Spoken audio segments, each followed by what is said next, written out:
Verse 6. Again the Lord said to him, put your hand inside your cloak. Okay, and I need to, I guess, unbutton my shirt here to get my hand in. Okay, so so let me just read the verse again. Again, the Lord said to him, put your hand inside your cloak. And he put his hand inside his cloak, and when he took it out, behold, his hand was leprous like snow. Okay, now this is pretty white here, so maybe, no, but snow is actually whiter than this, I guess, kind of. Maybe the freshness of it makes it. If you have seen snow, you'll understand. Right, that first snow, I'm not speaking of the snow has been lying on the ground there for weeks and then it's all getting all dirty and stuff like that, smog or just sand being thrown in it to make it not slippery, etc., etc. I'm speaking from that first fresh snow. Okay, so this is, God told him, he put his hand inside his coat, his cloak, and he took it out, and leprosy, right? It's like, oh, I don't know if I can kind of get fast enough. Like, it's like, no, it's not really working, but it kind of like, there, it's white. Okay, so, oh, my hand is white, leprosy. And you know what that means. Now, actually, kind of most likely not leprosy per se, it's just a skin disease, because leprosy came only in later on.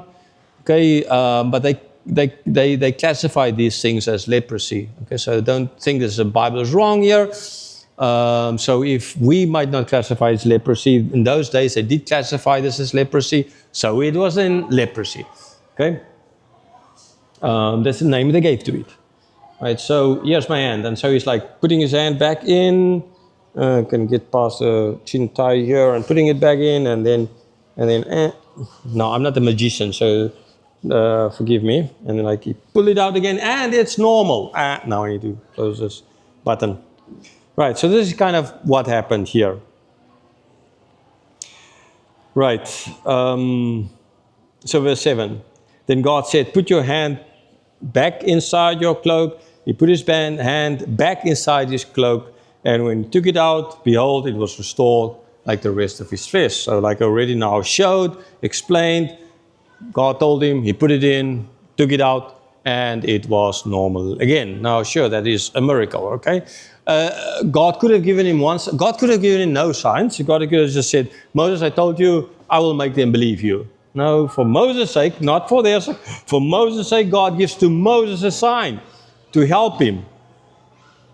And he gave him not only one sign, two signs. Why two? Because you kind of need the witness of two to prove that what you're saying is true. Okay, this is a law that will come in later. The witness of one person was not enough to state that what you're saying is true. So you needed two witnesses, two signs, two witnesses. Like Jesus in the Gospel of John going to have the signs that witness to him, and as well the Father that's witnessing to him. The words, lots of things he would mention as witnesses, like in a court case, it's witnessing to what he's saying is actually from God. Okay? They asked for signs to prove that he is who he is. Here, Moses asked for signs so they can go back and he gave. And God, by his grace and legally correct, gave him two signs. The snake, and the hand inside the cloak. Okay? The white hand coming out. Verse 8.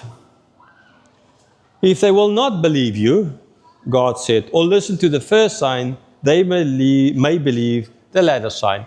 Okay, so if they're not going to believe the first sign nor the latter sign, okay, if they're not going to believe the first sign, they may believe the second sign. The question is, are they going to believe any of them? Right? There are so many signs out there that God is. I mean, gee whiz. I mean, like, there's a tree over there, a real life tree. I mean, there is a tree, there is something. Okay, that's not nothing. Here's a flower, and it's actually a real orchid, right? It's not a tree, it's an orchid.